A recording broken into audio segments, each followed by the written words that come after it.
Hello everyone, welcome to Disha academy. അപ്പോൾ നമ്മുടെ എക്സാംസിൻ്റെ സീസൺ അടുക്കാറായല്ലേ. SSC MTS SSC CGL ഇങ്ങനെ എല്ലാ എക്സാംസും തുടരെ വരാനായിട്ട് പോവുകയാണ്. മാത്രമല്ല NTPC ഉടനെ വിളിക്കും, RRBയുടെ എക്സാംസ് എല്ലാം കൃത്യമായിട്ട് തന്നെ ഫോളോ അപ്പ് ചെയ്ത് വരും. കാരണം വർഷത്തിൽ ഒരിക്കൽ വിളിക്കുന്ന എക്സാംസ് ഒരിക്കലും അവരെന്ത് ചെയ്യത്തില്ല, പിന്നത്തേക്ക് മാറ്റി വയ്ക്കത്തില്ല. ആ ടൈമിൽ തന്നെ അവരെന്ത് ചെയ്യും, നടത്തി പോകാൻ ശ്രമിക്കും. അപ്പോൾ എന്തായാലും CGLൻ്റെ ഒരു ആവേശത്തിലാണ് നിങ്ങളെന്ന് തന്നെയാണ് വിശ്വസിക്കുന്നത്. കാരണം CGL എങ്ങനെയെങ്കിലും ക്രാക്ക് ചെയ്യണം. കാരണം ഈ ഒരു കോമ്പറ്റീഷൻ വേൾഡിൽ നിൽക്കുമ്പോൾ അല്ലെങ്കിൽ ഈ കോമ്പറ്റേറ്റീവ് ഫീൽഡിൽ എക്സാംസ് എഴുതുന്നവരാണ് നിങ്ങളെങ്കിൽ നിങ്ങൾക്കറിയാം CGLൻ്റെ ഇമ്പോർട്ടൻസ് എത്രയാണെന്ന്. കാരണം SSC CGL പോലെ ഇത്രയും നല്ലൊരു പവർഫുൾ പോസ്റ്റും പവർഫുൾ ഡിപ്പാർട്ട്മെൻറ്റ്സിലും ഒക്കെ ഉള്ള ഒരു എൻട്രി നിങ്ങൾക്ക് വേറെ ഒരിടത്തും കിട്ടാൻ പോകുന്നില്ല. അപ്പോൾ അത്രയും കിടിലമായിട്ടുള്ള ഒരു ജോബ് ഓപ്പർച്യൂണിറ്റിയാണ് ഇതിലൂടെ നിങ്ങൾക്ക് കിട്ടുന്നത്, SSC CGLിലൂടെ കിട്ടുന്നത്. അത് ചെറിയൊരു വഴിയും അല്ല അല്ലേ, അതിനേക്ക് ഓപ്പൺ ചെയ്യുന്ന വഴിയെന്ന് പറയുന്നത് ചെറുതുമല്ല. അതിനുവേണ്ടി നിങ്ങൾ എടുക്കേണ്ട എഫേർട്ടും നിങ്ങൾ എടുക്കേണ്ട ഹാർഡ് വർക്കും നിങ്ങളുടെ ടൈമും എല്ലാം എന്താണ് ഭയങ്കരമായിട്ട് ഇമ്പോർട്ടൻ്റ് ആണ്. അപ്പോൾ എന്തായാലും നമുക്കിപ്പോൾ അറിയേണ്ട എന്താ, സേഫ് സ്കോറിനെ പറ്റിയായി. ഒരുപാട് പേര് ചോദിച്ചു CGLൻ്റെ സേഫ് സ്കോർ എത്രയായിരിക്കുമെന്ന്. അപ്പോൾ ഇതൊരു നെഗറ്റീവ് വീഡിയോ ആയിട്ട് കാണാണ്ട് നിങ്ങളത് മനസ്സിലാക്കുക. എത്രത്തോളമാണ് അതിൻ്റെ കോമ്പറ്റീഷൻ, എത്രത്തോളമാണ് അതിൻ്റെ ഇമ്പോർട്ടൻസ് എന്നൊക്കെ മനസ്സിലാക്കി കൃത്യമായിട്ട് തന്നെ എന്ത് ചെയ്യുക, പഠിക്കാനായിട്ട് ശ്രമിക്കുക. അപ്പം നമുക്ക് എന്ത് ചെയ്യാം, ആ ഒരു അനാലിസിസ് എങ്ങനെയൊക്കെയാണ് ആ ഒരു സ്കോർ എങ്ങനെ നേടിയെടുക്കാം എന്നുള്ള ഒരു കാര്യമൊക്കെ നമുക്ക് എന്ത് ചെയ്യാം, ഡിസ്കസ് ചെയ്യാം. ഓക്കെ, അപ്പോൾ ടയർ 1ൻ്റെ കാര്യമാണ് പറയുന്നത്. കാരണം ടയർ 1 എക്സാമിനേഷനാണ് ഉടനെ വരാൻ പോകുന്നത് അല്ലേ. അപ്പോൾ നമുക്കറിയാം നമ്മുടെ ടോട്ടൽ വാക്കൻസി ഇപ്പോൾ എത്ര വിളിച്ചിട്ടുള്ളത്, 17,727 വാക്കൻസീസ് ആയിരുന്നു വിളിച്ചിട്ടുണ്ടായിരുന്നു അല്ലേ. പോസ്റ്റിലേക്കായിരുന്നു ഇപ്പം നമ്മുടെ വാക്കൻസി ലിസ്റ്റ് വന്നിട്ടുള്ളത്. ഓക്കെ, 10,000+ ഏകദേശം ഒരു 20,000 അടുപ്പിച്ച് വാക്കൻസീസ് വിളിച്ചിട്ടുണ്ടായിരുന്നു. അപ്പോൾ നമ്മൾ ഇപ്പോൾ നോക്കുമ്പോൾ തന്നെ എന്താ, ഇത് ഒരു കുഞ്ഞായിട്ടൊക്കെ നമുക്ക് ഫീൽ ചെയ്യും അല്ലേ. ഈ ഒരു 10,000 വേക്കൻസി എത്ര പേര് അപ്ലൈ ചെയ്യുന്നല്ലേ. ശരിക്കും പറഞ്ഞാൽ ഒരു 12, 15, 24 ലക്ഷത്തോളം ആൾക്കാർ അപ്ലൈ ചെയ്യുന്നുണ്ട്. എത്ര പേര് അപ്ലൈ ചെയ്യുന്നത്, എത്ര സ്റ്റേറ്റ്സാണ് നമുക്കുള്ളത്, അവരെല്ലാവരും അപ്ലൈ ചെയ്യും. കാരണം ഈ എക്സാംസ് എന്ന് പറഞ്ഞാൽ അത്രയും ഇമ്പോർട്ടൻ്റ് ആയതുകൊണ്ട് തന്നെ എന്ത് ചെയ്യും, അവരെല്ലാവരും അപ്ലൈ ചെയ്ത് അവരെല്ലാവരും നല്ല മാർക്ക് എടുക്കാൻ നോക്കുന്ന ഒരു എക്സാമിനേഷനാണ്. അപ്പോൾ ഇത്രയും വാക്കൻസി വരുമ്പോൾ നമ്മൾ വിചാരിക്കും അയ്യോ അത് കുറച്ചാണെന്ന്. പക്ഷെ നിങ്ങളൊന്ന് ശ്രദ്ധിച്ചേ, 2023ൻ്റെ വാക്കൻസി ഒന്ന് ശ്രദ്ധിച്ചേ. എത്ര വാക്കൻസിയാണ് വന്നിരുന്നത്, 8,440 പോസ്റ്റുകളിലേക്കായിരുന്നു കഴിഞ്ഞ വർഷം വാക്കൻസി വിളിച്ചിട്ടുള്ളത്. 2023 കണക്കിൽ എത്രയാ, 10,000 പോലും അടുപ്പിച്ചായില്ല. ഇപ്പോൾ അതിൻ്റെ ഒരു ഇരട്ടിയുടെ ഒരു ഡബിൾ എന്ന് പറഞ്ഞ ഒരു രീതിക്ക് തന്നെയാണ് എന്ത് വന്നിട്ടുള്ളത്, നമുക്ക് വാക്കൻസി വന്നിട്ടുള്ളത്. അപ്പോൾ അതൊരു ചെറിയ കാര്യമായിട്ട് ഒരിക്കലും കരുതരുത്. അപ്പം നിങ്ങൾക്ക് പഠിക്കാൻ പറ്റുന്ന കാര്യം നിങ്ങൾ എന്ത് ചെയ്യുക, കൃത്യമായിട്ട് ആ ഒരു പാറ്റേൺ അനുസരിച്ച് പഠിച്ചു കഴിഞ്ഞാൽ നിങ്ങൾക്ക് ഇത്തവണത്തെ CGLലെ ഒരാളാവാൻ എന്തായാലും നിങ്ങൾക്ക് പറ്റും. ഓക്കെ, അതിനുവേണ്ടിയുള്ള ഹാർഡ് വർക്കും ടൈമും നിങ്ങൾ അതിനുവേണ്ടി എഫിഷ്യൻ്റ് ആയിട്ട് തന്നെ കൊടുക്കുന്നുണ്ടെങ്കിൽ മാത്രം. ആ ഒരു കാര്യം എപ്പോഴും പറയാം, ചുമ്മാ എഴുതിയാൽ കിട്ടുന്ന ഒരു സംഭവമല്ല. നമുക്ക് ടയർ 1 ആയാലും ടയർ 2 ക്വാളിഫൈ ആവണമെങ്കിലും നമ്മൾ അത്രത്തോളം വർക്ക് ചെയ്യണം. എല്ലാ സബ്ജക്റ്റിലും ഈക്വൽ കോൺട്രിബ്യൂഷനോടെ നിങ്ങൾ എന്ത് ചെയ്താൽ വർക്ക് ചെയ്താൽ മാത്രമേ നിങ്ങൾക്ക് എന്ത് ചെയ്യാൻ പറ്റത്തുള്ളൂ, ഈ ഒരു ജോബ് നിങ്ങൾക്ക് സ്കോർ ചെയ്യാൻ പറ്റത്തുള്ളൂ, ജോബിലേക്കുള്ള മാർക്ക് സ്കോർ ചെയ്യാൻ പറ്റത്തുള്ളൂ. അപ്പോൾ എന്തായാലും നമുക്ക് മനസ്സിലാക്കുക, നമുക്ക് അത്യാവശ്യം നല്ല വാക്കൻസി തന്നെയാണ് വന്നിട്ടുള്ളത്. അതുകൊണ്ട് വാക്കൻസി കുറവാണെന്ന് ഒരിക്കലും വിചാരിക്കരുത്. ഇനി ചിലപ്പോൾ കൂടുമെന്നും നമുക്ക് അറിയത്തില്ല. എന്തായാലും ഇത്രയും വാക്കൻസിയിൽ ഒരാളാവാൻ നമ്മൾ എന്ത് ചെയ്യുക, അത്രത്തോളം വർക്ക് ചെയ്യുക. അത് മാത്രമേ നമുക്ക് മുന്നിൽ ഇപ്പോൾ എന്ത് ചെയ്യാനുള്ളൂ, ചെയ്യാനായിട്ടുള്ളൂ. അപ്പം അതിൻ്റെ എക്സാം ഡേറ്റ് എന്നാണ്, സെപ്റ്റംബർ ഒക്ടോബർ എന്ന് പറഞ്ഞിട്ടേ ഉള്ളൂ. നമ്മുടെ കലണ്ടറിൽ പറയുന്നതാണ് അല്ലേ, സെപ്റ്റംബർ ഒക്ടോബർ ടൈമിലാണ്. അതായത് ഇപ്പോൾ ഓഗസ്റ്റ് ആയി, സെപ്റ്റംബർ ഒക്ടോബർ 2 മാസത്തിൻ്റെ ടൈം പോലും നിങ്ങൾക്ക് തികച്ച് കിട്ടുമെന്ന് അറിയത്തില്ല. എന്നാലും 2 മാസത്തിൻ്റെ ടൈം എന്ന് തന്നെ വിചാരിച്ച് എന്ത് ചെയ്യുക, നന്നായിട്ട് പഠിക്കുക. ഓഗസ്റ്റ് തുടങ്ങിയിട്ടേ ഉള്ളൂ. നിങ്ങൾ ഇനിയുള്ള ടൈമെങ്കിലും കൃത്യമായിട്ട് ഒരു ബേസൊക്കെ അറിയാമെന്നുള്ളവർ കൃത്യമായിട്ട് പഠിച്ചു തുടങ്ങിയാൽ ഉറപ്പായിട്ട് നിങ്ങൾക്ക് എന്ത് ചെയ്യാൻ പറ്റും, നല്ലൊരു സ്കോർ ടയർ 1 എങ്കിലും നിങ്ങൾക്ക് എന്ത് ചെയ്യാൻ പറ്റും, ക്വാളിഫൈ ആകാൻ പറ്റും. അപ്പോൾ ഒട്ടും ബേസ് ഇല്ലാത്തവർക്ക് ഇത് ക്വാളിഫൈ ആകാൻ പറ്റുമെന്ന് ചോദിക്കുന്നുണ്ടെങ്കിൽ അത് പറ്റത്തില്ലടാ. ഉള്ളതുപോലെ നമ്മൾ പറയണം. എത്ര വർക്ക് കൊടുത്താലും ഇതിനൊരു ടൈം ലിമിറ്റ് ഉണ്ട്, എത്രത്തോളം പഠിക്കണമെന്നുള്ളത്. ഇപ്പോൾ 1 വർഷം അല്ലെങ്കിൽ ഒരു 6 മാസമെങ്കിലും നമ്മൾ കൃത്യമായിട്ട് അതിൻ്റെ പാറ്റേണും അതിൻ്റെ ആ മെത്തേഡ്സും എങ്ങനെയൊക്കെയാണ് ക്വസ്റ്റ്യൻ വരുന്നതെന്നുള്ള കാര്യമൊക്കെ കൃത്യമായിട്ട് മനസ്സിലാക്കിയാൽ മാത്രമേ നമുക്ക് എന്ത് ചെയ്യാൻ പറ്റുള്ളൂ, CGL പെട്ടെന്ന് ക്രാക്ക് ചെയ്യാൻ, അല്ലെങ്കിൽ ഈ ഒരു ടയർ 1 എങ്കിലും കൃത്യമായി ക്വാളിഫൈ ആവാൻ നമുക്ക് കഴിയത്തുള്ളൂ. ആ ഒരു കാര്യം എപ്പോഴും നിങ്ങളുടെ മൈൻഡിൽ സൂക്ഷിക്കണം. കാരണം നിങ്ങൾ വിചാരിക്കും ഇത് പെട്ടെന്ന് വന്നാൽ ക്രാക്ക് ചെയ്യാൻ പറ്റും, അല്ലെങ്കിൽ കുറച്ച് 6 മാസത്തെ ട്രെയിനിങ് കിട്ടിയാൽ നിങ്ങൾക്ക് എല്ലാം ആവും. അങ്ങനെയല്ല. 6 മാസത്തിൻ്റെ സിലബസ് കവറേജും കഴിഞ്ഞ് ഒരു 6 മാസം കൂടെ കൃത്യമായിട്ട് ഒരു ടൈം ടേബിളൊക്കെ സെറ്റ് ചെയ്ത് നല്ല രീതിക്ക് എല്ലാം പഠിച്ച് കൃത്യമായ ഒരു ക്വസ്റ്റ്യൻ പാറ്റേണൊക്കെ, അതായത് PYQ സെക്ഷനൊക്കെ അറ്റൻഡ് ചെയ്താൽ മാത്രമേ നിങ്ങൾക്ക് എന്ത് ചെയ്യാൻ പറ്റത്തുള്ളൂ, ഈ ഒരു സ്കോർ ലെവൽ തന്നെ നിങ്ങൾ ഈ പറയുന്ന ഒരു കട്ട് ഓഫ് റേഞ്ച് തന്നെ കടക്കാൻ എന്ത് ചെയ്യും, അല്ലെങ്കിൽ അതിൻ്റെ ഒരു നിയർ ബൈ തന്നെ നിങ്ങൾ എത്താൻ എത്ര എടുക്കും, ആ ഒരു ടൈം ലിമിറ്റ് എടുക്കും. അപ്പം കൃത്യമായ ഒരു ടൈം ലിമിറ്റ് നിങ്ങൾ ഈ ഒരു CGL എക്സാമിനേഷന് കൊടുക്കാണ്ട് നിങ്ങൾക്ക് എന്ത് ചെയ്യാൻ പറ്റത്തില്ല, മുന്നോട്ട് പോകാൻ പറ്റില്ല എന്ന് തന്നെ ആലോചിക്കുക. കാരണം ടയർ 1ന്റെ മാർക്സ് കണ്ടോ, 200 മാർക്കിനാണ് ക്വസ്റ്റ്യൻസ് വരുന്നത്. 200 മാർക്കിനാണ് നമ്മുടെ ക്വസ്റ്റ്യൻസ് വരുന്നത്. ആ ഒരു കാര്യം ആലോചിക്കുക. 200 മാർക്ക് എന്ന് പറയുമ്പോൾ 100 ക്വസ്റ്റ്യൻസ് 200 മാർക്ക് എന്നുള്ള രീതിയിൽ തന്നെ, എന്നാലും 2 മാർക്ക് നമുക്ക് ഒരു ക്വസ്റ്റ്യനിൽ കിട്ടുന്നുണ്ട്. അപ്പോൾ ആ ഒരു 2 മാർക്ക് കിട്ടുക എന്ന് പറഞ്ഞാൽ അത്രയും നമ്മൾ എന്ത് ചെയ്യണം, നല്ല പോലെ ആ ക്വസ്റ്റ്യൻസിനെ അനലൈസ് ചെയ്ത് പഠിക്കാൻ അറിയണം. അപ്പോൾ ആ ഒരു കാര്യം ശ്രദ്ധിക്കുക. ടയർ 2 ആണ് 450 മാർക്കിന് വരുന്നത് കേട്ടോ. അപ്പോൾ ഈ 2 കടമ്പ കടന്നാലേ നിങ്ങൾക്ക് ഇത്രയും നല്ലൊരു CGL എന്ന് പറഞ്ഞ ഒരു ഇത്രയും എത്ര ഡിപ്പാർട്ട്മെന്റ്സ് അല്ലേ നമുക്ക് ഏറ്റവും പവർഫുൾ എന്ന് പറയാൻ പറ്റുന്ന CBI പോലെയുള്ള, എക്സൈസ് പോലെയുള്ള, നർക്കോട്ടിക്സ് ഡിപ്പാർട്ട്മെന്റ് ആയിക്കോട്ടെ, അല്ലെങ്കിൽ ഇപ്പം നമ്മൾ പറയുന്ന കസ്റ്റംസ്, ടാക്സ്, ഇൻകം ടാക്സ് പോലെയുള്ള ഡിപ്പാർട്ട്മെന്റ്സ്, അത്ര എല്ലാ രീതിക്കുമുള്ള ഒരു ഓഡിറ്റർ ജനറൽ പോസ്റ്റ് വരെ എത്താൻ പറ്റുന്ന രീതിയിലുള്ള എല്ലാ കാര്യങ്ങളും തരുന്ന ഒരു ഡിപ്പാർട്ട്മെന്റ് ആണ് അല്ലെ, ഏറ്റവും തരുന്ന ഒരു എക്സാമിനേഷൻ സ്കീമാണ് CGL എന്ന് പറയുന്നത്. നമ്മുടെ ഡിഗ്രി ആയിട്ടുള്ളവർക്ക് മാത്രമേ എഴുതാൻ പറ്റൂ അല്ലേ, ഡിഗ്രി ലെവൽ ക്വാളിഫിക്കേഷൻ ഉള്ളവർക്ക് മാത്രം എഴുതാൻ പറ്റുന്ന എക്സാമിനേഷൻ ആണ്. അപ്പോൾ അതിനുവേണ്ടി നിങ്ങൾ എന്ത് ചെയ്യണം, ആ ഒരു വർക്കിംഗ് മെൻറ്റാലിറ്റി അതനുസരിച്ച് തന്നെ കൊണ്ടുവരണം. ഒരു ഈസി ആയിട്ട് നിങ്ങൾക്ക് ക്രാക്ക് ചെയ്യാൻ പറ്റുന്ന ഒരു എക്സാം ആയിട്ട് കണ്ടല്ല CGL ഒരിക്കലും അറ്റൻഡ് ചെയ്യേണ്ടത്. ഒരു നന്നായിട്ട് വർക്ക് ചെയ്യുന്നവർക്ക് മാത്രം കിട്ടുന്ന ഒരു എക്സാം ആയിട്ട് മുന്നിൽ കണ്ടിട്ട് വേണം നിങ്ങൾ എന്ത് ചെയ്യാൻ, അതിനുവേണ്ടി വർക്ക് ചെയ്യാൻ. അപ്പം ടയർ 1ന് 200 മാർക്കും ടയർ 2ലെ 450 മാർക്ക് കിട്ടിയാൽ മാത്രമേ നിങ്ങൾ എന്ത് ചെയ്യാൻ പറ്റത്തുള്ളൂ, ഈ ഒരു ജോലി കിട്ടിയെന്ന് നിങ്ങൾക്ക് പറയാൻ പറ്റും അല്ലേ. അപ്പോൾ ആ 450 മാർക്ക് എന്ന് പറയണമെങ്കിലും അതിൽ എന്തൊക്കെ ഉണ്ട്, നമ്മുടെ കമ്പ്യൂട്ടർ ടെസ്റ്റും ഉണ്ട്, ടൈപ്പിംഗ് ടെസ്റ്റ്, സ്കിൽ ടെസ്റ്റും ഉണ്ട് കേട്ടോ. അതൊക്കെ കഴിഞ്ഞിട്ടാണ് നമുക്ക് ആ ഒരു മാർക്കിംഗ് വരുന്നത്. എന്തായാലും നമുക്ക് ബാക്കി കാര്യങ്ങൾ നോക്കാം. നിങ്ങൾക്കറിയാം SSC CGLന്റെ ഇപ്പം പോസ്റ്റ് വിളിച്ചിട്ടുള്ളത് ഗ്രൂപ്പ് B പോസ്റ്റിലേക്കും ഗ്രൂപ്പ് C പോസ്റ്റിലേക്കുമാണ് വിളിച്ചിട്ടുള്ളത്. അപ്പോൾ നമുക്കറിയാം ഈ ഒരുപാട് ഡിപ്പാർട്ട്മെന്റ്സ് ഉണ്ട്. നമ്മുടെ സെൻട്രൽ ഗവൺമെന്റിന്റെ കീഴിൽ വരുന്ന ഒരുപാട് ഡിപ്പാർട്ട്മെന്റ്സിലേക്കുള്ള എൻട്രിയാണ് നമ്മുടെ CGL എന്ന് പറയുന്നത്. അപ്പം ആ ഒരു എൻട്രി കിട്ടണമെങ്കിൽ നിങ്ങൾക്ക് ഏതൊക്കെ പോസ്റ്റിലേക്കാണ് ഇപ്പോൾ വിളിച്ചതെന്ന് അറിയണം അല്ലേ. ഏതൊക്കെ പോസ്റ്റിലേക്കാണ്, ഗ്രൂപ്പ് B ഗസറ്റഡ് പോസ്റ്റിലേക്ക് വിളിച്ചിട്ടുണ്ട്. ആ ഗസറ്റഡ് പോസ്റ്റിലേക്ക് വിളിച്ചിട്ടുണ്ട്. മിനിസ്റ്റീരിയലിൻ്റെയൊക്കെ കീഴിൽ വരുന്ന ആ പോസ്റ്റുകളാണ് കേട്ടോ, ഗസറ്റഡ് പോസ്റ്റാണ്. അത് കഴിഞ്ഞ് ഗ്രൂപ്പ് ബിയിൽ നോൺ ഗസറ്റഡ് പോസ്റ്റിലേക്കും വിളിച്ചിട്ടുണ്ട്.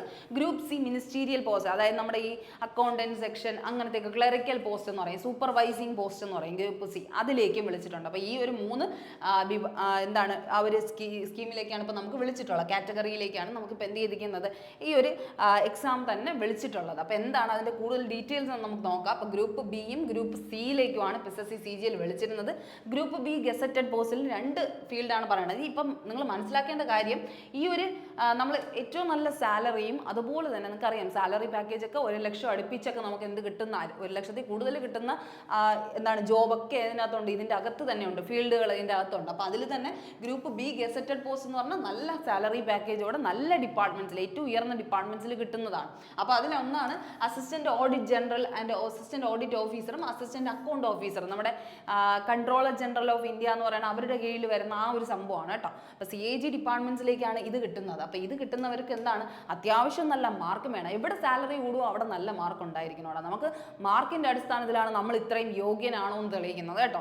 അപ്പം നമ്മുടെ മാർക്ക് നല്ലതായിരിക്കണം. അപ്പം മാർക്ക് നന്നായി കഴിഞ്ഞാൽ നമുക്ക് എന്ത് കിട്ടും, നല്ല സാലറി പാക്കേജും കിട്ടും, നല്ലൊരു ഡിപ്പാർട്ട്മെന്റിൽ നമുക്ക് എന്തും കിട്ടും, ജോലിയും കിട്ടും. ഓക്കെ, ആ ഒരു കാര്യം ആലോചിക്കുക. അപ്പം ഗസറ്റഡ് പോസ്റ്റിൽ വരുന്നത് ഈ 2 ഫീൽഡാണ്, ഓഡിറ്റ് ഓഫീസറും അസിസ്റ്റന്റ് അക്കൗണ്ട് ഓഫീസറും എന്ന് പറയുന്ന പോസ്റ്റാണ്. അത് CAG controller auditor general of India എന്ന് പറയുന്ന CAG പോസ്റ്റിലേക്കാണ് അത് വന്നിട്ടുള്ളത്.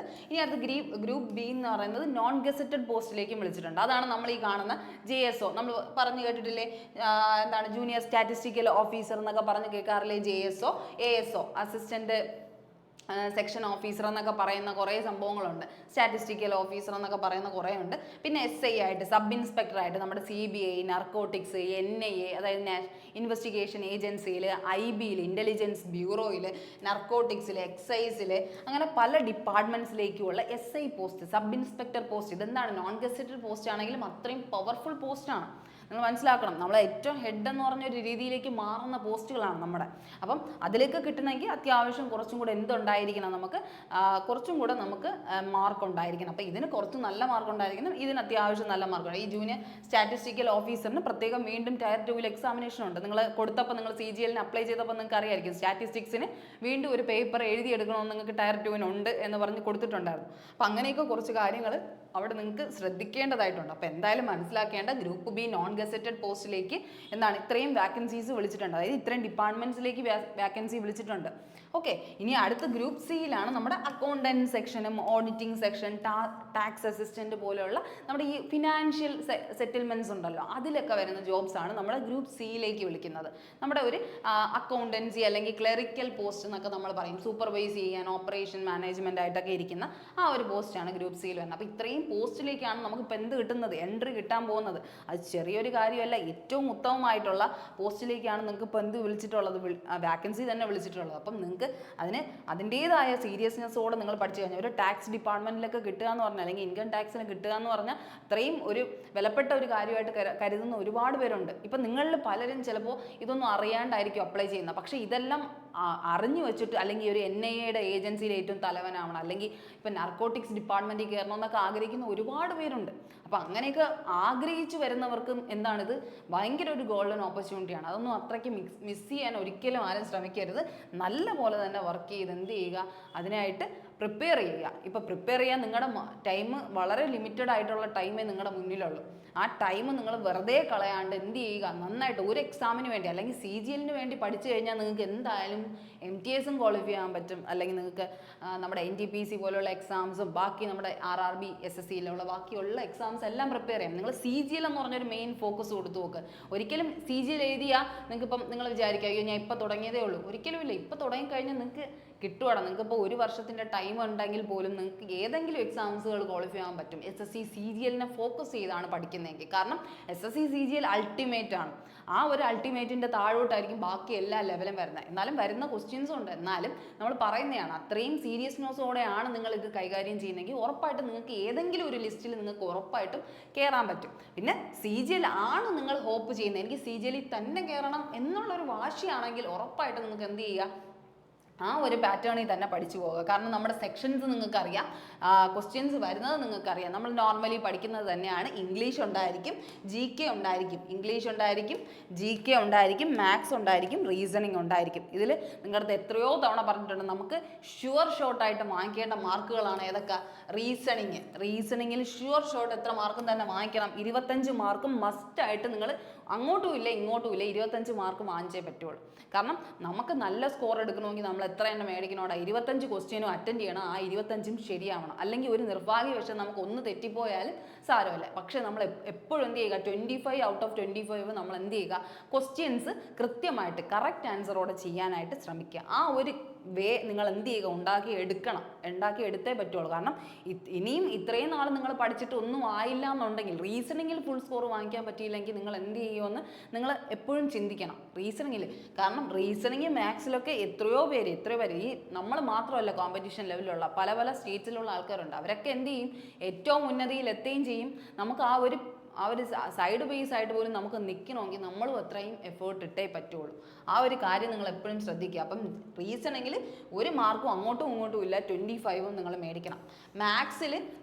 മാത്സിൽ നിങ്ങൾക്കറിയാം സിലബസ് പാറ്റേൺ എങ്ങനെയാണോ ഫോളോ ചെയ്യുന്നത് അതിൽ നിന്ന് മാത്രമേ ക്വസ്റ്റ്യൻസ് ചോദിക്കുകയുള്ളൂ. എത്ര സിലബസാണ് ഉള്ളത് നിങ്ങൾക്കറിയാം. അരിത്തമെറ്റിക് ആയാലും അഡ്വാൻസ്ഡ് പോർഷൻ ആയാലും ഇതിന് മുന്നേയൊക്കെ പഠിച്ചു തുടങ്ങിയവർക്ക് മാത്സ് കവറേജ് തന്നെ ആയിട്ടുണ്ടാവും, മാത്സിൻ്റെ സിലബസ് കവറായി കാണും. ഇനിയിപ്പോൾ സ്റ്റാർട്ട് ചെയ്തിട്ടില്ലെങ്കിൽ പോലും നിങ്ങൾ എന്ത് ചെയ്യുക, ദിവസവും ഓരോ PYQ സെക്ഷൻ, ഓരോ ചാപ്റ്ററിൻ്റെ PYQ വെച്ച് അറ്റൻഡ് ചെയ്ത് പോവുക. നിങ്ങൾക്ക് പല ക്വസ്റ്റ്യൻസ് കിട്ടും, നിങ്ങൾക്ക് റിവൈസ് ചെയ്യാൻ പറ്റും. ഇപ്പം നിങ്ങൾക്ക് അതിൻ്റെ കറക്റ്റ് ഒരു വേയിൽ, ഇപ്പം ബേസ് അറിയാത്തവർക്ക് ഒന്നും ചെയ്യാൻ പറ്റില്ലടാ മാത്സിൽ. കാരണം ബേസ് അറിയുന്നവന് മാത്രമേ മാത്സിൽ നല്ല സ്കോർ കിട്ടത്തുള്ളൂ. ബേസ് അറിയണം, മെത്തേഡ്സ് അറിയണം, ഇത് ഏതൊരു ഫോർമാറ്റിലാണ് ചെയ്യണമെന്നൊരു ചെറിയ ഒരു ലോജിക്കെങ്കിലും ഉള്ള ആൾക്ക് മാത്രമേ മാത്സിൽ നല്ല സ്കോർ കിട്ടത്തുള്ളൂ. കാരണം ആ ക്വസ്റ്റ്യൻ കണ്ട ഏത് വഴിക്കാണ് അത് ചെയ്യണമെന്നുള്ളൊരു കോൺസെപ്റ്റ് ക്ലിയർ ആയി കഴിഞ്ഞാൽ ഉറപ്പായിട്ട് നിങ്ങൾക്ക് എന്ത് ചെയ്യാം, മാത്സിൽ നല്ല സ്കോർ വാങ്ങിക്കാൻ പറ്റും.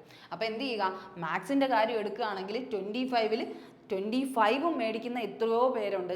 1-2 ക്വസ്റ്റ്യൻസ് തെറ്റിയാലേ ഉള്ളൂ. അപ്പോൾ അവിടെ എന്ത് ചെയ്യുക, നിങ്ങൾ മാക്സിമം 25 ക്വാണ്ടിറ്റേറ്റീവ് ആപ്റ്റിറ്റ്യൂഡിനും റീസണിങ്ങിനും ഉറപ്പായിട്ട് വാങ്ങിക്കാൻ നോക്കുക. കൂടിപ്പോയാൽ ഒരു 23 ക്വസ്റ്റ്യൻസ് അറ്റൻഡ് ചെയ്യുന്നത് എന്ത് ചെയ്യണം, കറക്റ്റ് ആവണം. മനസ്സിലാവുന്നുണ്ടോ? അതായത് 50 മാർക്കിൽ നിങ്ങൾക്ക് എത്രയെങ്കിലും കിട്ടണം, നിങ്ങൾക്ക് ഒരു 46 മാർക്കെങ്കിലും നിങ്ങൾക്ക് അവിടെ എന്ത് ചെയ്യാൻ പറ്റണം, സ്കോർ ചെയ്യാൻ പറ്റണം. നിങ്ങൾക്ക് മനസ്സിലാവുന്നുണ്ടോ?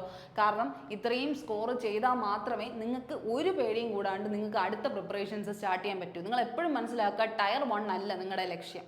ടയർ 2 ആണെന്ന് തന്നെ മനസ്സിൽ സെറ്റ് ചെയ്ത് പഠിക്കുക. കാരണം ടയർ 2 ഒരു 2 മാസം അല്ലെങ്കിൽ 3 മാസത്തിൻ്റെ ഇൻ്റർവെല്ലിൽ അടുത്ത ടയർ 2 വിളിക്കും. അതുകൊണ്ട് അതിനും അതിൻ്റേതായ സീരിയസ്നെസ് കൊടുത്ത്, കാരണം ജോലിക്ക് കയറണോ ടയർ 1 മാത്രം ക്വാളിഫൈ ചെയ്താൽ കയറില്ലല്ലോ, നമ്മളെപ്പോഴും ടയർ 2 ആണ് ലക്ഷ്യം. കാരണം ടയർ 2 ഏതൊക്കെ സബ്ജക്റ്റ് തന്നെയാണ്, മാത്സ് റീസണിങ് എന്തായാലും ഉണ്ട്, ഇംഗ്ലീഷും GKയും എന്തായാലും ഉണ്ട്. അപ്പം നമ്മൾ ടയർ 2 എന്ന് പറഞ്ഞൊരു ബേസ് നമ്മൾ കണ്ടിട്ടാണ് പഠിക്കുന്നതെങ്കിൽ നിങ്ങൾക്ക് കൃത്യമായിട്ട് പഠിക്കാനായിട്ട് പറ്റും. ഓക്കെ, അപ്പോൾ അങ്ങനെ മനസ്സിലാക്കുമ്പോൾ മാത്സിലും റീസണിങ്ങിലും പക്കാ ഫുൾ മാർക്ക് മേടിക്കാൻ എപ്പോഴും ശ്രദ്ധിക്കുക. ഇനി നിങ്ങൾക്ക് ഇപ്പോൾ മാത്സ് ബേസ് ഇല്ല, ബേസ് ചെയ്യാൻ പിന്നെ ഒന്നും ചെയ്യാൻ പറ്റില്ലടാ, കാരണം മാത്സിനെങ്കിലും നമ്മൾ മാർക്ക് എടുത്തേ പറ്റുള്ളൂ. പിന്നെ ഇംഗ്ലീഷ് കോംപ്രഹെൻഷൻ, അത് നിങ്ങൾക്കറിയാം ഇംഗ്ലീഷിൻ്റെ ഇമ്പോർട്ടൻസ് എത്രയാണെന്ന്. ഇംഗ്ലീഷിൽ ഇപ്പോൾ വരുന്നത് 25, എല്ലാം 25 ക്വസ്റ്റ്യൻ വീതം തന്നെയാണ് വരുന്നത്. GK മാത്രമാണെങ്കിൽ നമുക്ക് എന്ത് ചെയ്യണം, ഷുവർ ഷോട്ടായിട്ട് പറയാൻ പറ്റാത്തത്. അല്ലാണ്ട് GKയും അല്ലാണ്ട് ഇംഗ്ലീഷും മാത്സും റീസണിങ്ങും ഒക്കെ നമുക്ക് ഷുവർ ഷോട്ടായിട്ട് വാങ്ങിക്കാൻ പറ്റുന്ന മാർക്കാണ്. ഇപ്പോൾ ഷുവർ ഷോട്ടായിട്ട് വാങ്ങിക്കുക എന്ന് പറഞ്ഞാൽ ഇപ്പോൾ എല്ലാത്തിൽ നിന്നും കൂടെ 40 മാർക്ക് കിട്ടിയാലും നമ്മൾ എത്രയെന്ന് വിചാരിക്കും, 50-ന് 40 കിട്ടിയാൽ എത്ര മാർക്കേ നമുക്ക് ആവുന്നുള്ളൂ, നമുക്ക് എത്ര മാർക്കേ ആവുന്നുള്ളൂ, 160 മാർക്ക് നമുക്ക് ആവുന്നുണ്ട്. ഇങ്ങനെയെങ്കിലും ബേസിൽ നിങ്ങൾ പഠിച്ചു കഴിഞ്ഞാൽ, ഈ ഒരു ബേസിലെങ്കിലും 160 മാർക്കെങ്കിലും എനിക്ക് സ്കോർ ചെയ്യണം. എല്ലാത്തിൽ നിന്നും ഞാൻ ഒരു 40 മാർക്ക് വാങ്ങിച്ചു, അല്ലെങ്കിൽ ഓരോന്നിനും നിങ്ങൾ 5 ക്വസ്റ്റ്യൻ വിട്ടു, അല്ലെങ്കിൽ നിങ്ങൾ എവിടെയാണോ നിങ്ങൾ ഫോൾട്ടായിട്ട് തോന്നിയ അവിടെ 5 ക്വസ്റ്റ്യൻ അല്ലെങ്കിൽ 10 ക്വസ്റ്റ്യൻ വിട്ടു, ബാക്കി എല്ലായിടത്തും നിങ്ങൾ മാർക്ക് സ്കോർ ചെയ്താലും സാരമില്ല. പക്ഷെ നിങ്ങളുടെ അൾട്ടിമേറ്റ് ലക്ഷ്യം എന്ത് ആയിരിക്കണം, ഇതിൽ നിന്ന് ഒരു 10 മാർക്കേ എന്ത് ചെയ്യാൻ പാടുള്ളൂ, 10 ഇതേ നിങ്ങൾക്ക് മാറി നിൽക്കാൻ പാടുള്ളൂ. ആ ഒരു കാര്യം എപ്പോഴും എന്ത് ചെയ്യുക, ശ്രദ്ധിക്കുക. അപ്പം നിങ്ങൾ മനസ്സിലാക്കേണ്ടത് നിങ്ങൾക്ക് സ്കോർ ലഭിക്കേണ്ട കാര്യങ്ങളാണ്. റീസണിങ് പക്കയാക്കുക, ഇംഗ്ലീഷ് മാത്സ് സെറ്റാക്കുക. ജനറൽ അവയർനെസ്സിൻ്റെ കാര്യം നമുക്ക് എത്രയൊക്കെ ആയാലും ഷുവർ ഷോട്ടായിട്ട് പറയാൻ പറ്റില്ല. പക്ഷേ നിങ്ങൾ അവിടെയും എന്ത് ചെയ്യുക, ഒരു 50 മാർക്കിൽ 35ഓളം മാർക്കെങ്കിലും മേടിക്കാൻ ട്രൈ ചെയ്യുക. അത് ചെയ്തേ പറ്റൂ. കാരണം 25x2 എന്നുള്ള രീതിയിലാണ് നിങ്ങൾക്ക് മാർക്കിംഗ് പോകുന്നത് അല്ലേ. 25x2 എന്ന് പറഞ്ഞ രീതിക്കാണ് മാർക്കിംഗ് പോകുന്നത്. ഓരോ കറക്റ്റ് ആൻസറിനും എത്ര മാർക്കാണ്, 2 മാർക്ക് വെച്ചാണ് നമുക്ക് കിട്ടുന്നത്. അതുപോലെ തന്നെ ഓരോ നെഗറ്റീവിന് എങ്ങനെയാണ് പോകുന്നത്, 0.5 എന്ന രീതിയിലാണ്, അല്ലെങ്കിൽ എന്താണ്, അര മാർക്ക് വെച്ചാണ് നിങ്ങൾക്ക് കട്ടാവുന്നത്. 2 ക്വസ്റ്റ്യൻ തെറ്റുമ്പോൾ നിങ്ങൾക്ക് എന്ത് മാർക്ക് പോകുന്നു, 1 മാർക്ക് പോകുന്നു എന്നുള്ള രീതിക്കാണ്. ഒരു ക്വസ്റ്റ്യന് 2 മാർക്കും 2 ക്വസ്റ്റ്യൻ തെറ്റുമ്പോൾ എന്ത് സംഭവിക്കുന്നു, 1 മാർക്ക് അവിടെ പോവുകയും ചെയ്യുന്നു. അപ്പം ആ ഒരു സീരിയസ്നെസ്സിൽ തന്നെ എന്ത് ചെയ്യുക, പഠിക്കുക. 100 × എത്രയാണ്, 2 ആണ് എത്ര എന്ന് പറയുന്നത്, 200. അപ്പം 100 ക്വസ്റ്റ്യനും 2 മാർക്ക് വെച്ചിട്ടാണ് നിങ്ങൾക്ക് എത്ര കിട്ടുന്നത്, 200 മാർക്സ് കിട്ടുന്ന. ആ 200-ൽ എത്രയെങ്കിലും നിങ്ങൾ മിനിമം മേടിക്കണം. 200-ൽ എത്രയെങ്കിലും മിനിമം മേടിക്കണം, 150+ എങ്കിലും മേടിക്കണം. ഇതൊരു ചെറിയൊരു കാര്യം അല്ല. അപ്പോൾ അതിന് വേണ്ടിയായിട്ടുള്ള പ്രിപ്പറേഷൻസ് നിങ്ങൾ എങ്ങനെ സ്റ്റാർട്ട് ചെയ്യണം, അതിവേഗത്തിൽ സ്റ്റാർട്ട് ചെയ്യണം. അതിവേഗത്തിൽ സ്റ്റാർട്ട് ചെയ്യുക എന്ന് പറഞ്ഞാൽ ഇനി ടൈം ഇല്ല, ഒന്നാമത്തെ കാര്യം. അപ്പോൾ നമ്മൾ എന്ത് ചെയ്യുക, മാക്സിമം ഇനി ഉള്ള ടൈം അത്രയും ഒന്നും അങ്ങോട്ടും ഇല്ല ഇങ്ങോട്ടും ഇല്ല എന്ത് തന്നെ ചെയ്യണം, CGL തന്നെ ഫോക്കസ് ചെയ്ത് പഠിക്കണം. ഓക്കെ, ഈ CGL ഫോക്കസ് ചെയ്യുമ്പോൾ നിങ്ങൾക്ക് സൈഡിൽ കൂടെ MTSും സെറ്റ് ആയിക്കോളും. നിങ്ങൾ ഈ സൈഡിൽ കൂടെ ബാക്കി എല്ലാ എക്സാംസും, നിങ്ങൾ ബാക്കി എന്തെങ്കിലും പ്രിപ്പയർ ചെയ്യുന്നെങ്കിൽ അതെല്ലാം ആ സൈഡിൽ കൂടെ അങ്ങ് പൊക്കോളും. അപ്പം CGL തന്നെയാണ് മെയിൻ ഫോക്കസ് എന്ന് കരുതുക. കാരണം നമുക്ക് അൾട്ടിമേറ്റ് ആയിട്ട് വേണ്ട മാർക്ക് മാത്സും റീസണിങ്ങും ഇംഗ്ലീഷുമാണ്. അത് നിങ്ങൾ എന്ത് ചെയ്യുക, പക്ക ഗ്യാരണ്ടിഫൈ ആയിട്ട് എന്ത് ചെയ്യുക, പഠിക്കാൻ തന്നെ ശ്രമിക്കുക. അത് പഠിച്ചിട്ടേ നിങ്ങൾക്ക് എന്തുള്ളൂ, മാർക്ക് കിട്ടാനായിട്ടുള്ള കാര്യമുള്ളൂ. അപ്പോൾ കട്ട് ഓഫ് വരുന്നത് നിങ്ങൾക്ക് ഇനി എങ്ങനെയാണ് കട്ട് ഓഫ് വരുന്നതെന്നുള്ള ഒരുപാട് ഡൗട്ട്സ് ഉണ്ട് അല്ലേ. കട്ട് ഓഫ് എങ്ങനെയാണ് വരുന്നതെന്നുള്ളൊരു ഡൗട്ടുണ്ട്. അപ്പോൾ എങ്ങനെയാണ് നമുക്ക് നോക്കാം. ഇപ്പം ഒരു എക്സാമിനേഷൻ എഴുതുമ്പോൾ നമുക്ക് കൃത്യമായിട്ട് നിർണ്ണയിക്കാൻ പറ്റാറില്ല. അയ്യോ ഇതെന്താ കട്ട് ഓഫ് ഇത്തവണ കൂടി, അല്ലെങ്കിൽ കഴിഞ്ഞ വർഷം എന്താ കട്ട് ഓഫ് കുറഞ്ഞത്, എന്താ എനിക്ക് മാത്രം എഴുതിയപ്പോയി, അല്ലെങ്കിൽ എൻ്റെ ഒരു ഷിഫ്റ്റിന് എന്തുകൊണ്ട് പാടായിപ്പോയി എന്നൊക്കെ പറഞ്ഞ് ഒരുപാട് ഡൗട്ട്സ് നിങ്ങൾക്ക് കട്ട് ഓഫിനെ പറ്റി വരാറുണ്ട്. പക്ഷേ കട്ട് ഓഫിൻ്റെ ഒരു ഹോൾ അവയർനെസ് അല്ലെങ്കിൽ ഹോൾ അനാലിസിസ് നടക്കുന്നത് എങ്ങനെയാണെന്ന് ചോദിച്ചു കഴിഞ്ഞാൽ, number of candidates who appeared for the examination, ഈ എക്സാമിനേഷൻ ഇത്ര വാക്കൻസിയിൽ വിളിച്ചു, ഈ എക്സാമിനേഷനിൽ എത്ര പേര് പ്രിപ്പയർ ആയി, അല്ലെങ്കിൽ എത്ര പേര് അപ്പിയർ ചെയ്തു, എത്ര പേര് എക്സാമിനേഷൻ അപ്ലൈ ചെയ്ത് അതിന് വേണ്ടിയായിട്ട് അപ്പിയർ ആയെന്നുള്ളൊരു കാര്യമാണ്. ഓക്കെ, അപ്പോൾ ആ ഒരു കാര്യം ശ്രദ്ധിക്കണം. എത്ര കാൻഡിഡേറ്റ്സ് ആ ഒരു എക്സാമിനേഷന് വേണ്ടി വന്ന് എഴുതി, അല്ലെങ്കിൽ ആ ഒരു എക്സാമിനേഷൻ CBT ആണ് എക്സാമിനേഷൻ, കമ്പ്യൂട്ടർ ബേസ്ഡ് എക്സാമിനേഷൻ എഴുതാൻ എത്ര പേര് വന്നു. അപ്പോൾ ഇത്രയും ഒരു അനാലിസിസ് നടക്കുമ്പോഴാണ് നിങ്ങൾക്ക് കട്ട് ഓഫിൻ്റെ കാര്യങ്ങളൊക്കെ നിർണ്ണയിക്കണം. ഫസ്റ്റ് തിങ് എന്താണ്, എത്ര പേര് എക്സാംസ് എഴുതി, എത്ര പേര് എക്സാം എഴുതി, എത്ര വാക്കൻസി ഉണ്ടായിരുന്നു, അതിൽ എത്ര പേര് എക്സാമിനേഷൻ എഴുതി. ഇനി അടുത്ത് വരുന്നത് difficulty level of the examination. ഇനി എത്രത്തോളം ഹാർഡായിരുന്നു എക്സാമിനേഷൻ, അല്ലെങ്കിൽ ഇത്രയും ഓരോ ഷിഫ്റ്റിനെ ബേസ് ചെയ്ത് നോക്കുമ്പോൾ ഏത് ഷിഫ്റ്റാണ് പാട്, ഏത് ഷിഫ്റ്റാണ് ഏറ്റവും എളുപ്പം, ആ ഒരു ഡിഫിക്കൽട്ടി മുന്നത്തെ വർഷങ്ങളെ വെച്ച് നോക്കുകയാണെങ്കിൽ ഈ വർഷത്തെ എക്സാമിനേഷൻ എത്രയ്ക്ക് ഈസി ആയിരുന്നു, അല്ലെങ്കിൽ എത്രത്തോളം ടഫ്നെസ് ലെവലിൽ അതിലുണ്ട്, അപ്പോൾ എത്രത്തോളം നോർമലൈസേഷൻ മാർക്ക് അതിൽ കൊടുക്കണം, ഇങ്ങനെയൊക്കെ കുറേ കാര്യങ്ങൾ അവർ ഫിക്സ് ചെയ്തിട്ടാണ് എന്തിടുന്നത്, കട്ട് ഓഫ് എന്ന് പറഞ്ഞൊരു സംഭവം അവരെന്ത് ചെയ്യുന്നത്, നിർണ്ണയിക്കുന്നത്. അപ്പോൾ ഒരു കാര്യം നിങ്ങൾ മനസ്സിലാക്കുക, ചുമ്മാ അവരൊരു കട്ട് ഓഫ് ഇടുന്നതല്ല, നിങ്ങൾ എഴുതിയ ഒരു അനാലിസിസും കൂടെ ഹോൾ കൺട്രിയുടെ, നമ്മുടെ ഇന്ത്യ മൊത്തം എഴുതുന്നവരുടെ ഒരു അനാലിസിസ് ഒക്കെ എടുത്തിട്ടാണ് അവരെന്ത് ചെയ്യുന്നത്, ഇങ്ങനെ ഒരു കട്ട് ഓഫ് റേഞ്ച് തന്നെ അവരെന്ത് ചെയ്യുന്നത്, അപ്ലൈ ചെയ്യുന്നത്. അപ്പോൾ നിങ്ങൾ എപ്പോഴും കരുതേണ്ട നിങ്ങളുടെ ഇപ്പോൾ ക്ലാസ്സിൽ പഠിക്കുന്ന കുറച്ച് പേര്, അല്ലെങ്കിൽ നിങ്ങളുടെ വീട്ടിൻ്റെ അടുത്തുള്ള കുറച്ച് പേരല്ല നിങ്ങളുടെ കോമ്പറ്റീഷൻ. ഈ ഒരു ഹോൾ വേൾഡ്, നിങ്ങളുടെ ഒരു ഹോൾ ഇന്ത്യ എന്ന് പറയുന്ന ഒരു സംഭവം എടുത്തു കഴിഞ്ഞാൽ അവരെല്ലാവരും നിങ്ങളുടെ കോമ്പറ്റീഷനിലുള്ളതാണ്. അപ്പോൾ നിങ്ങൾക്ക് എത്ര ബെസ്റ്റ് ആവാൻ പറ്റുമോ, അല്ലെങ്കിൽ നിങ്ങൾ എത്രത്തോളം ബെറ്റർ ആവുന്നോ അവിടെയാണ് നിങ്ങൾക്ക് എന്ത് ചെയ്യാൻ പറ്റുന്നത്, സേഫ് സ്കോർ എന്ന് പറയാൻ പറ്റുന്നത്. ഓക്കെ, അപ്പോൾ കട്ട് ഓഫിൻ്റെ കാര്യം പറയുമ്പോൾ എത്ര പേര് എക്സാം എഴുതി, വാക്കൻസി എത്ര, ഡിഫിക്കൽട്ടി ലെവൽ എത്ര എന്നറിയണം. അപ്പോൾ ഇത് വെച്ചിട്ട് നമുക്കൊരു അനാലിസിസ് നടത്തി കഴിഞ്ഞാൽ 2023 വാക്കൻസിയും അതിൻ്റെ സ്റ്റാറ്റിസ്റ്റിക്കൽ അനാലിസിസ് നോക്കുകയാണെങ്കിൽ നമുക്കിപ്പം നമ്മളെ ഒരു സ്റ്റാറ്റിസ്റ്റിക്കൽ അനാലിസിൽ ഒരു ഊഹം വെച്ചിട്ട് നമുക്ക് പറയുകയാണ് ഇത്ര പേരെന്നുള്ള രീതിയിൽ, ഒരു ഊഹം പോലെ നിങ്ങൾക്ക് മനസ്സിലാവാനുള്ള രീതിക്ക് പറയുകയാണ്. അപ്പോൾ പാരാമീറ്റേഴ്സ് നമ്മൾ നോക്കുകയാണെങ്കിൽ നമ്മൾ പറയുകയാണ് നമ്പർ ഓഫ് കാൻഡിഡേറ്റ്സ് അപ്ലൈ ചെയ്തവർ എത്ര പേരെയാണ്, 24 ലക്ഷം ആൾക്കാർ അപ്ലൈ ചെയ്തു. 24,74,030 പേര് അപ്ലൈ ചെയ്തു. നിങ്ങൾ മനസ്സിലാക്കണം, നിങ്ങൾ മാത്രമല്ല, അല്ലെങ്കിൽ നിങ്ങളുടെ ചുറ്റുപാടി കാണുന്നവർ മാത്രമല്ല, ഇത്രയും കോടിക്കണക്കിന് ആൾക്കാരുള്ളതിൽ 24 ലക്ഷമൊക്കെ അപ്ലൈ ചെയ്യുന്ന പറഞ്ഞാൽ ചെറിയ കാര്യമല്ല, അതൊരു വലിയ കാര്യമായിട്ട് തന്നെ കാണണം. അത്രയും കോമ്പറ്റീഷനാണ് നിങ്ങളുടെ മുമ്പിലുള്ളത്. 24 ലക്ഷം പേരാണ് എന്തിന് ഇത്രയും വാക്കൻസി കുറഞ്ഞു വരുമ്പോൾ അപ്ലൈ ചെയ്യാൻ വേണ്ടിയായിട്ട് ശ്രമിക്കുന്നത്. മനസ്സിലാവുന്നുണ്ടോ? അപ്പം നമ്പർ ഓഫ് കാൻഡിഡേറ്റ്സ് അപ്ലൈ ചെയ്തവർ എത്ര, 24 lakhs. 24 ലക്ഷം ആൾക്കാർ അപ്ലൈ ചെയ്തു. അതിൽ എത്ര പേര് അപ്ലൈ ചെയ്തു, അത് കഴിഞ്ഞ് എത്ര പേര് അപ്പിയർ ചെയ്തു, എത്ര പേര് ആ എക്സാം എഴുതി. നമ്മളിപ്പോൾ എല്ലാവരും എക്സാം കൊടുക്കുമല്ലേ, ചിലപ്പോൾ നമ്മുടെ വീട്ടിലെ സാഹചര്യങ്ങൾ, അല്ലെങ്കിൽ നമ്മൾ പോകാൻ മടിക്കുമ്പോൾ, നമ്മൾ പഠിക്കാതിരിക്കുമ്പോൾ ഒക്കെ നമുക്ക് എന്ത് ചെയ്യും, നമ്മൾ ചിലപ്പോൾ പോവാതിരിക്കും. അങ്ങനെ പോവാതിരുന്നിട്ട് ബാക്കി എത്ര പേര് അപ്പിയർ ആയി, എത്ര കാൻഡിഡേറ്റ്സ് അപ്പിയർ ആയെന്ന് ചോദിച്ചു കഴിഞ്ഞാൽ എത്രയാണ്, 12 ലക്ഷം ആൾക്കാർ അപ്പിയർ ആയി. 24 ലക്ഷത്തിൻ്റെ ഹാഫായി. മനസ്സിലാവുന്നുണ്ടോ? 12 ലക്ഷം പേര് എന്ത് ചെയ്തില്ല, അപ്ലൈ ചെയ്തവരിൽ എന്ത് ചെയ്തിട്ടില്ല, അപ്പിയർ ആയതേ ഉള്ളൂ. ആ ബാക്കി 12 ലക്ഷം എന്ത് ചെയ്തിട്ടില്ല, ആബ്സെന്റ് ആയവർ എത്രയാണ്, മറ്റൊരു 12 ലക്ഷമാണ് അല്ലേ. 12,36,000, 12,37,000 ആ ഒരു കണക്കാണ് പറയുന്നത്. അപ്പോൾ 24 ലക്ഷം അപ്ലൈ ചെയ്തതിൽ 12 ലക്ഷംകാർ വീണ്ടും അപ്പിയർ ആയി, എക്സാം എഴുതി. ബാക്കി 12 ലക്ഷം എന്ത് ചെയ്തിട്ടില്ല, എക്സാം എഴുതിയിട്ടില്ല. ബൈ ചാൻസ് വല്ല ചാൻസ് എന്താണ് അവർക്ക് പറ്റാതിരുന്നിട്ടോ, അല്ലെങ്കിൽ അവർ വേണ്ടെന്ന് വെച്ചിട്ടോ അടുത്ത വർഷം നോക്കാമെന്നൊക്കെ വിചാരിച്ചിട്ടായിരിക്കും അവരെന്ത് ചെയ്യുന്നത്, അപ്ലൈ ചെയ്യാതിരുന്നത്. എനിവേസ്, ഇത്രയാണ് നമ്മുടെ ഒരു കണക്കെടുക്കുമ്പോൾ എപ്പോഴും ഇങ്ങനെയാണ്. ഒരുപാട് പേര് അപ്ലൈ ചെയ്യും, അത് ഒരു 0.5% എങ്കിലും എപ്പോഴും എന്ത് ചെയ്യും, എക്സാം അറ്റൻഡ് ചെയ്യും. അത് 100% ഷുവറാണ്. കാരണം കാൻഡിഡേറ്റ്സ് ക്വാളിഫൈഡ് ഇപ്പോൾ ഇതിന് ഈ ഒരു കഴിഞ്ഞ വർഷം 2023 സ്റ്റാറ്റിസ്റ്റിക്സ് ആണ് പറയുന്നത്. 24 ലക്ഷം അപ്ലൈ ചെയ്ത എത്ര വാക്കൻസിക്ക് വേണ്ടിയാ, നമ്മൾ ഫസ്റ്റ് ടൈം പറഞ്ഞില്ലേ, 8,000 പരം വാക്കൻസീസോ എത്രയോ ഉണ്ടായിരുന്നുള്ളൂ. 8,400 സംതിങ് വാക്കൻസീസേ കഴിഞ്ഞ വർഷം വിളിച്ചിട്ടുള്ളൂ. എന്നിട്ടും അപ്ലൈ ചെയ്ത് എത്രയാ, 24 lakhs. അതിൽ 12 lakhs അപ്പിയർ ചെയ്തു. ഇതുപോലെ തന്നെയാണ് ഓരോ വർഷം കൂടുന്തോറും എന്തേ കൂടുകയുള്ളൂ, ആളുകളുടെ എണ്ണം മാത്രമേ കൂടത്തുള്ളൂ, കുറയത്തില്ല. മനസ്സിലാവുന്നുണ്ടല്ലോ? കാരണം ഈ ഒരു കോമ്പറ്റീഷൻ ഫീൽഡ് ഇത്രയും വികസിച്ചുകൊണ്ടിരിക്കും തോറും നിങ്ങൾക്കുള്ള കോമ്പറ്റീഷൻ കൂടുന്നു. അപ്പോൾ എത്ര പെട്ടെന്ന് നിങ്ങൾക്ക് ജോലി കിട്ടിയോ അത്രത്തോളം നിങ്ങൾ സേഫാണ്. ഇല്ലെങ്കിൽ നിങ്ങൾ വീണ്ടും ഈ പൊക്കോണ്ടിരിക്കുന്നത് ഇതേ സെയിം കോമ്പറ്റീഷൻ ഫീൽഡിലേക്കാണ്, നിങ്ങൾക്ക് ജോലി കിട്ടാൻ അത്രത്തോളം ടഫുമാണ്.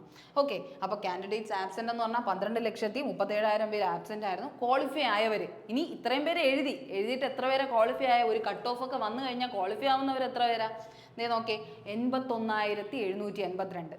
മനസ്സിലായോ? അതിൻ്റെ ഒരു 1/4 ഒക്കെ ബാക്കിലോട്ട് വന്നു. എത്ര, 81,782 പേര് എന്ത് ചെയ്തു, ക്വാളിഫൈ ആയി. Tier 1 exam. കാരണം ടയർ 1 എക്സാം അത്യാവശ്യം ഈ ഒരു ഫീൽഡിൽ നിൽക്കുന്നവർക്ക് അറിയാം, ടയർ 1 എക്സാമെങ്കിലും അവർ ക്വാളിഫൈ ആവണം.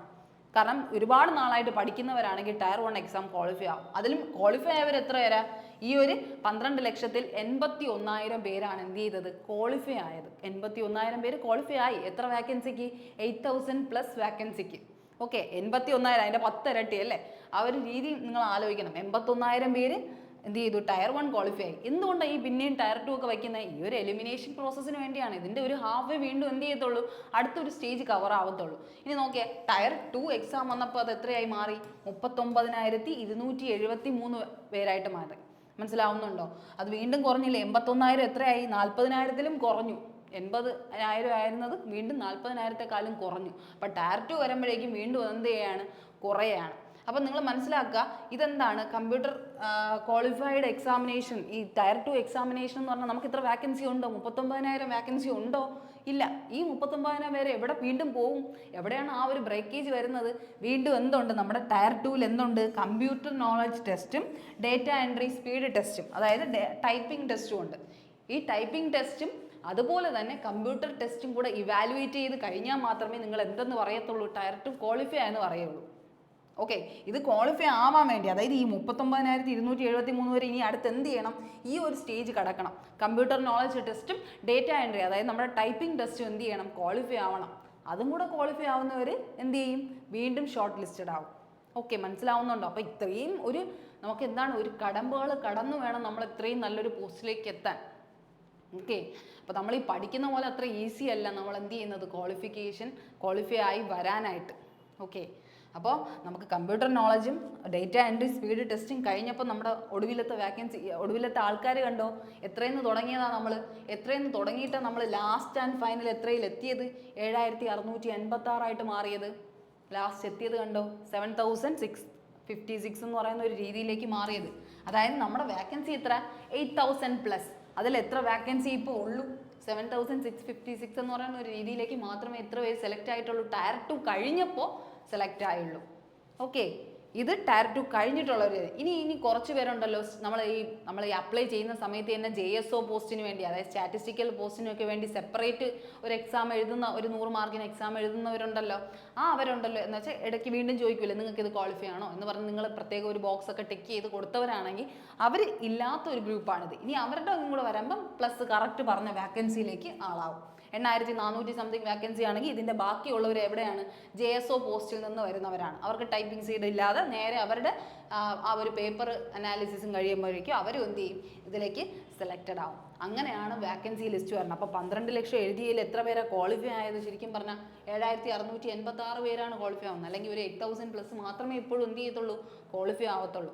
ആ ഒരു കോമ്പറ്റീഷൻ ഫീൽഡിലാണ് നിങ്ങൾ നിൽക്കുന്നത്. അപ്പോൾ ഈ ഒരു അനാലിസിസ് നിങ്ങൾ കൃത്യമായി മനസ്സിലാക്കിയിട്ട് വേണം അത് വേണ്ടിയായിട്ട് എന്ത് ചെയ്യാൻ? പ്രിപ്പയർ ചെയ്യാൻ. അതൊന്ന് പറഞ്ഞു തരാൻ വേണ്ടിയിട്ടാണ് ഈ ഒരു ലിസ്റ്റ് നിങ്ങൾക്കായിട്ട്, ഒരു സ്റ്റാറ്റിസ്റ്റിക്കൽ ലിസ്റ്റ് നിങ്ങൾക്കായിട്ട് എടുത്തിട്ടുള്ളത്. ഓക്കെ, അപ്പോൾ നമ്മുടെ കട്ട് ഓഫ് നോക്കാം. നമ്മുടെ കഴിഞ്ഞ വർഷത്തെ കട്ട് ഓഫ് വച്ചിട്ട് തന്നെ നമുക്ക് എന്ത് ചെയ്യാം? ഇന്ന് ഈ ഒരു വർഷത്തെ അനാലിസിസ് എങ്ങനെ ആയിരിക്കും എന്ന് പറയാം. ഇപ്പോൾ കഴിഞ്ഞ വർഷം ഇത്രയും വാക്കൻസി കുറവായിരുന്നിട്ട് പോലും അവരെന്ത് ചെയ്തു? ആയതുകൊണ്ട് തന്നെ അവരുടെ വാക്കൻസി, അവരുടെ കട്ട് ഓഫ് എത്രയായിരുന്നു? കട്ട് ഓഫ് മാർക്കും അത്യാവശ്യം നല്ല റേഞ്ചിൽ തന്നെ വന്നു. അപ്പോൾ ഇപ്പം വന്നിരിക്കുന്ന കട്ട് ഓഫും ഇപ്പം നമ്മൾ എന്താണ്, ഇപ്പം നമ്മൾ പറഞ്ഞല്ലോ കട്ട് ഓഫ് വരുന്നത് വാക്കൻസി ഒരു സ്ഥാനമാണ്, അതിൻ്റെ ഒപ്പം എത്ര കാൻഡിഡേറ്റ്സ് അപ്പിയർ ആയതും വലിയൊരു സംഭവമാണ്. അപ്പോൾ ഈ ഒരു വാക്കൻസിയിൽ അത്യാവശ്യം ആളുകളെ എന്ത് ചെയ്തിട്ടുള്ളൂ? എക്സാം എഴുതിയിട്ടുള്ളെങ്കിൽ അവരനുസരിച്ച് ചിലപ്പം വാക്കൻസി ഇപ്പോൾ കട്ട് ഓഫ് കുറയ്ക്കുമായിരിക്കും. അല്ലെങ്കിൽ എന്ത് ചെയ്യും? കട്ട് ഓഫ് അതിനനുസരിച്ച് അവർ കൂട്ടും.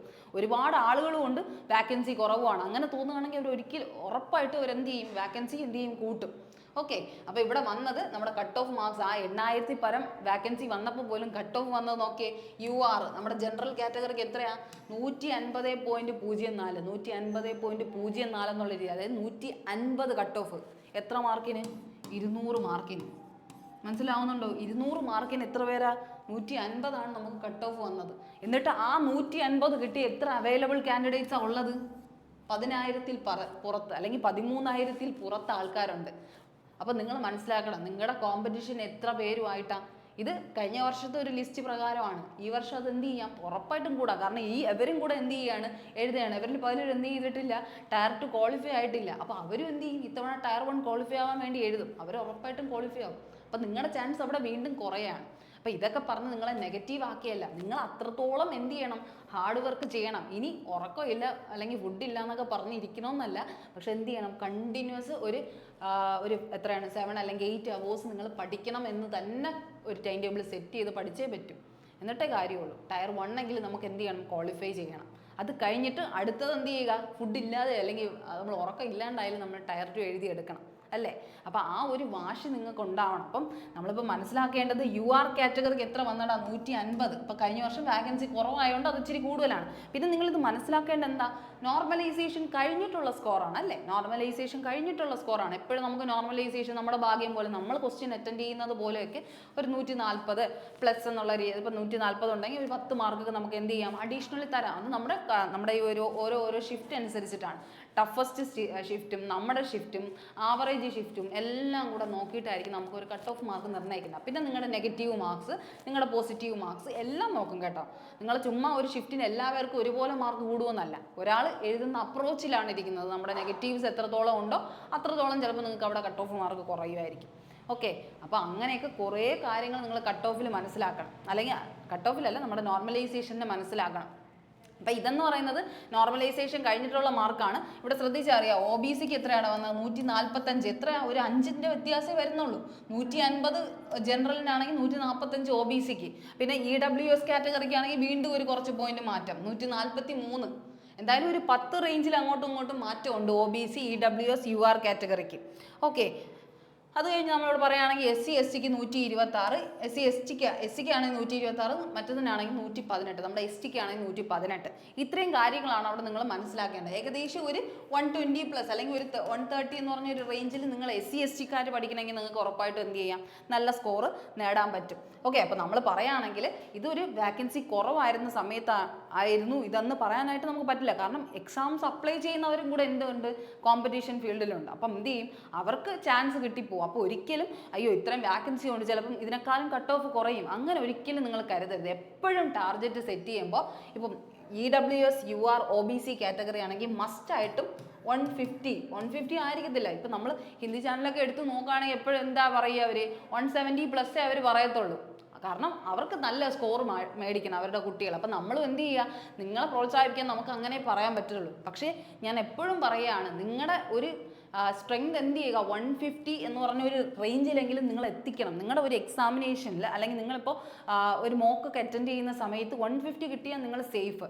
പക്ഷേ നമ്മൾ എപ്പോഴും മനസ്സിലാക്കേണ്ട 150 എന്തായിരിക്കണം, 150 പ്ലസ് ആയിരിക്കണം. നിങ്ങൾ എപ്പോഴും അതിൽ നിന്ന് ഇമ്പ്രൂവ് ചെയ്യണം. അല്ലാതെ ഞാൻ 130 എത്തി, ഇപ്പം ഞാൻ 130 എത്തി, ഞാൻ അടുത്ത ആഴ്ച ആകുമ്പോൾ ചിലപ്പോൾ 140 എത്തും, 140 വെച്ചിട്ട് ഞാൻ ധൈര്യത്തിൽ പോയി കഴിഞ്ഞാൽ ചിലപ്പോൾ 150 കിട്ടിയാലോ എന്നുള്ള രീതിയിലല്ല. ഇപ്പോഴും നിങ്ങൾ സെറ്റാക്കേണ്ട എന്താണ്, എനിക്ക് 150 റേഞ്ചിൽ തന്നെയാണ് നിങ്ങൾ ക്വസ്റ്റ്യൻസ് അറ്റൻഡ് ചെയ്ത് പഠിക്കേണ്ട. അത് കഴിഞ്ഞിട്ട് നിങ്ങൾക്ക് എന്ത് ചെയ്യാം, ഒരു 170 അത് കിട്ടുക, അത് പിന്നെ ഉള്ള കാര്യമാണ്. നമ്മളിപ്പോൾ എന്താണ്, ഒരു ബേസ് ലൈൻ, ഒരു ടാർഗറ്റ് ലൈനായിട്ട് എപ്പോഴും ഫിക്സ് ചെയ്യേണ്ടത് 150 ആണ്. ആ 150യിൽ നിന്നാണ് നിങ്ങൾ എന്ത് ചെയ്യേണ്ടത്, സ്കോർ നല്ലപോലെ ഉയർത്താൻ ശ്രമിക്കേണ്ടത്. 170യിലേക്ക് നിങ്ങൾ അപ്ഗ്രേഡ് ചെയ്യാൻ നോക്കേണ്ടത്. ഓക്കെ, അല്ലാണ്ട് എല്ലാവരും പറയുന്ന പോലെ 130 മതി എന്ന് എനിക്ക് നിങ്ങളുടെ അടുത്ത് പറയാൻ പറ്റത്തില്ല. 130 മതി എന്ന് പറയുന്നത് SC STക്ക് ആണ്. അത് നമ്മുടെ ഭാഗ്യമാണ്. നമ്മളിപ്പം എത്രയൊക്കെ നമ്മൾ ഇത്രയും കഷ്ടപ്പെട്ട് പഠിച്ചിട്ട് അവസാനം ഒരു 1-2 മാർക്കിന് നമ്മുടെ കട്ട് ഓഫ് മാറിപ്പോയാലോ. അതുകൊണ്ട് നമ്മൾ എപ്പോഴും മുന്നിൽ എന്ന് പറഞ്ഞൊരു സ്വപ്നം കണ്ടു തന്നെയാണ് പഠിക്കേണ്ടത്. എപ്പോഴും മുന്നിൽ എന്ന് പറഞ്ഞ ടാർഗറ്റ് സെറ്റ് ചെയ്യാവൂ. ഈ 150 എന്ന് പറയുന്നത് വിത്തൗട്ട് നോർമലൈസേഷൻ ഉള്ള മാർക്കാണ്. അല്ലാണ്ട് ഞാൻ നോർമലൈസേഷൻ കൂടെ ഇപ്പോൾ ഫിക്സ് ചെയ്തിട്ടില്ല. നിങ്ങളിപ്പോൾ എന്ത് ചെയ്യുക, 150 എന്ന് പഠിക്കുക. നിങ്ങൾക്ക് നോർമലൈസേഷൻ വരുമ്പോൾ നിങ്ങൾ ഓട്ടോമാറ്റിക്കലും ചിലപ്പോൾ 160ലേക്ക് മാറിയാലോ, അല്ലെങ്കിൽ നിങ്ങൾ കുറച്ചും കൂടെ എഫേർട്ട് ഇട്ട 170ലേക്ക് മാറിയാലോ. അപ്പം ഇപ്പം നമ്മൾ ടാർഗറ്റ് ലൈൻ, നമ്മൾ നോർമലി എക്സാം എഴുതി നമുക്ക് കിട്ടേണ്ട മാർക്ക് 150 എന്ന് തന്നെ സെറ്റ് ചെയ്ത് ആര് പഠിക്കുക, ജനറൽ കാറ്റഗറി, OBC, EWS ഇത്ര പേരും ഇങ്ങനെ തന്നെ എന്ത് ചെയ്യുക, പഠിച്ചു പോവുക. ആ ഒരു കാര്യം മസ്റ്റായിട്ട് ഷുവറായിട്ട് നിങ്ങൾ എന്ത് ചെയ്യുക, ആലോചിച്ച് പഠിക്കുക. ബുക്സൊക്കെ ഒരുപാട് റെഫർ ചെയ്ത് പഠിക്കുക. യൂട്യൂബ് ചാനൽസ് ആയാലും എന്തൊക്കെ വേണോ, നിങ്ങൾ എന്തൊക്കെ പ്രിപ്പറേഷൻസ് നടത്താവോ അതെല്ലാം ചെയ്യുക. ലാസ്റ്റ് നിമിഷത്തിൻ്റെ പ്രിപ്പറേഷനിൽ ഒന്നും ആവത്തില്ല, അത് ഉറപ്പാണ്. ഞാൻ ഇവിടെ എഴുതി തരാം നിങ്ങൾക്ക്. ലാസ്റ്റ് മിനിറ്റ് പ്രിപ്പറേഷനിൽ കിട്ടാൻ യോഗ്യതയുള്ള ഒരു എക്സാം അല്ല ശരിക്കും SSC CGL എന്ന് പറയുന്നത്. അതിന് നിങ്ങൾ ടൈമും നിങ്ങളുടെ എന്താണ് നിങ്ങളുടെ ഒരു ഫുൾ നിങ്ങൾ എന്ന് പറഞ്ഞ ഒരാൾ തന്നെ അതിന് വേണ്ടി ഇൻവെസ്റ്റ് ചെയ്തിട്ടേ കാര്യമുള്ളൂ. ഓക്കെ, അപ്പോൾ അത് വേണ്ടി നിങ്ങൾ നന്നായിട്ട് ശ്രമിക്കുക. ESM അതർ PWD കാറ്റഗറിക്കൊക്കെ 57 വരുന്നുണ്ട് കേട്ടോ. അതർ കാറ്റഗറിക്കാരൊക്കെ എന്ത് ചെയ്യുക, നല്ല പോലെ തന്നെ എന്ത് ചെയ്യുക, ഒന്ന് ഉഷാറോടെ ഇനി പഠിച്ചു തുടങ്ങിയാൽ പോലും നിങ്ങൾക്ക് സ്കോർ ചെയ്യാൻ പറ്റുന്നതാണ്. അപ്പോൾ അതിന് വേണ്ടി എന്ത് ചെയ്യുക, ട്രൈ ചെയ്യുക. HH, VHS, OH, ESM ഗ്രൂപ്പുകളെല്ലാം എന്ത് ചെയ്യുക, ഒരു 100 എന്ന് പറഞ്ഞൊരു റേഞ്ചിലേക്ക് പഠിച്ചു കഴിഞ്ഞാൽ നിങ്ങൾ ഉറപ്പായിട്ടും ഈ കട്ട് ഓഫ് ലിസ്റ്റ് എന്ത് ചെയ്യും, ക്ലിയർ ആയിട്ട് വരും. ഇതെന്തിൻ്റെയാ, ടയർ 1-ൻ്റെയാ. നമ്മൾ ടയർ 1 എന്ന് പറഞ്ഞൊരു ലക്ഷ്യം നോക്കി പഠിച്ചു കഴിഞ്ഞാൽ ഓട്ടോമാറ്റിക്കലി എന്തും ക്ലിയർ ആവുകടാ. നമ്മൾ ടയർ 2ലേക്ക് നമ്മൾ എത്തും. ഈ ഒരു റേഞ്ചിലാണ് നിങ്ങൾ പഠിക്കുന്നതെങ്കിൽ. അപ്പം നിങ്ങൾ എപ്പോഴും ശ്രദ്ധിക്കുക, നിങ്ങളുടെ കോമ്പറ്റീഷൻ എന്ന് പറഞ്ഞാൽ ഈ 126 കിട്ടി എത്ര പേരുണ്ട് ഇവിടെ? 14,000 ആൾക്കാരുണ്ട്. ഈ അല്ലെങ്കിൽ 118 കിട്ടിയ 6,152 ആൾക്കാരുണ്ട്. ഇവിടെ കണ്ടോ 145 OBC കാറ്റഗറിയിൽ 145 കിട്ടി 21,000-ൽ കൂടുതൽ ആൾക്കാരുണ്ട്. OBC കാറ്റഗറി കൂടുതലാണ്, 21,000-ൽ പരം ആൾക്കാർ അവിടെ തന്നെ എടുത്തു കഴിഞ്ഞു. അപ്പം നിങ്ങൾ മനസ്സിലാക്കുക, ഇത്രയും കോമ്പറ്റീഷൻ വരുന്നിടത്ത് നിങ്ങൾ എത്രത്തോളം മുന്നിലെത്തുന്നു എന്നുള്ളതിലേ ഉള്ളൂ. ആ ഒരു കാര്യം എപ്പോഴും എന്ത് ചെയ്യുക, ടാർഗറ്റ് ചെയ്യുക. ഇത്രയും സ്കോർ ആയിട്ട് പോലും കണ്ടോ 150 സ്കോറിൽ പോലും 13,000 ആൾക്കാരുണ്ട്. അപ്പം പഠിക്കുന്നവരുണ്ട്. അപ്പം നിങ്ങൾക്കും എന്ത് ചെയ്യുക, പഠിച്ച് കയറാവുന്നതേ ഉള്ളൂ. എല്ലാവരും മനുഷ്യരാണ്. നമ്മൾ പഠിക്കുന്നത് എന്തായിരിക്കണം, കൃത്യമായിട്ടൊരു ടൈം ടേബിൾ സെറ്റ് ചെയ്ത് പഠിച്ചു കഴിഞ്ഞാൽ ആർക്കും നേടാൻ പറ്റാത്ത ഒരു കാര്യമല്ല SSC CGL. ഇവിടെ ചുമ്മാ വന്ന് പറയാൻ പറ്റുന്ന ഒരു കാര്യമല്ല. ഞാനിപ്പോൾ പറയുന്നു എനിക്ക് എക്സാം കിട്ടിയില്ലെന്നൊക്കെ ചോദിക്കുന്നവർ ഒരുപാട് പേരുണ്ട്. പക്ഷേ നമുക്ക് എന്ത് ചെയ്യുക, നിങ്ങൾക്ക് പറഞ്ഞ് നിങ്ങളെ കൊണ്ട് പഠിപ്പിക്കാനുള്ള കാര്യമാണ് ഞാൻ നോക്കുന്നത്. ഓക്കെ, പഠിച്ചാൽ കിട്ടും, അത് ഉറപ്പാണ്. ഇപ്പം ഞാനായാലും പഠിച്ചാൽ കിട്ടാവുന്ന കാര്യമേ ഉള്ളൂ. ഇതൊന്നും അത്ര ഇമ്പോസിബിൾ എന്ന് പറയുന്ന കാര്യമല്ല. നമ്മൾ കൃത്യമായിട്ട് ഒരു എഫിഷ്യൻറ്റ് പ്ലാൻ സെറ്റ് ചെയ്ത് പഠിച്ചു കഴിഞ്ഞാൽ ഉറപ്പായിട്ട് നമുക്ക് കിട്ടാവുന്നതേ ഉള്ളൂ. ഓക്കെ, അപ്പം നമുക്കെന്താണ് ടൈമിൻ്റെ ലഭ്യത കുറവായിരിക്കും, അല്ലെങ്കിൽ നമ്മൾ പഠിക്കാൻ സമയം അതിന് വേണ്ടി യൂസ് ചെയ്യാത്തവരായിരിക്കാം നമ്മളൊക്കെ. അപ്പം നമുക്ക് എന്ത് ചെയ്യാൻ, കിട്ടാൻ ടൈം എടുക്കും. ചിലപ്പോൾ പാടായിരിക്കുക, അല്ലെങ്കിൽ നമ്മൾ അതിലേക്ക് എത്താൻ കുറേ റീച്ച് ചെയ്യാൻ ഒരു സമയം എടുക്കാം. പക്ഷേ നിങ്ങൾക്ക് നിങ്ങളുടെ കയ്യിൽ ഒരു പ്രോപ്പർ ടൈം ഉണ്ട്, അല്ലെങ്കിൽ നിങ്ങൾക്ക് ഒരു എഫിഷ്യൻറ്റ് ടൈം നിങ്ങളുടെ കയ്യിലുണ്ടെങ്കിൽ ഉറപ്പായിട്ട് നിങ്ങൾക്ക് എന്ത് ചെയ്യുക, ഒരു നല്ല രീതിയിൽ ബേസൊക്കെ സെറ്റ് ആണെങ്കിൽ നിങ്ങൾക്ക് പഠിച്ചെടുക്കാവുന്നതേ ഉള്ളൂ. ഇതൊരു വലിയ ടാസ്ക് ആയിട്ടൊന്നും ആരും കരുതണ്ട.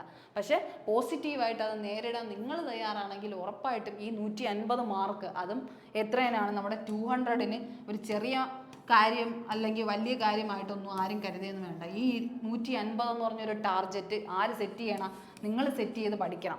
എല്ലാത്തിനും എത്ര മാർക്ക് വേണമെന്ന് ഇപ്പോഴേ ഫിക്സ് ചെയ്തോണം. റീസണിങ്ങും മാത്സും പക്കയായിരിക്കണം, അതിലൊന്നും ഒരു ഡൗട്ടും തോന്നരുത്. ടൈം നിങ്ങൾക്കറിയാമല്ലോ, 1 മണിക്കൂറാണ് നമ്മുടെ മുന്നിലുള്ളത്. 1 മണിക്കൂർ. ഈ 1 മണിക്കൂറിൽ ഇത്രയും ക്വസ്റ്റ്യൻസ് അറ്റൻഡ് ചെയ്യുക എന്നുള്ളത് ഒരു ടാസ്ക്കാണ്. അതിന് വേണ്ടിയാണ് ഇപ്പോഴേ എന്ത് ചെയ്യണം, മോക്ക് ടെസ്റ്റ് ചെയ്യുമെന്ന് പറയുന്നത്.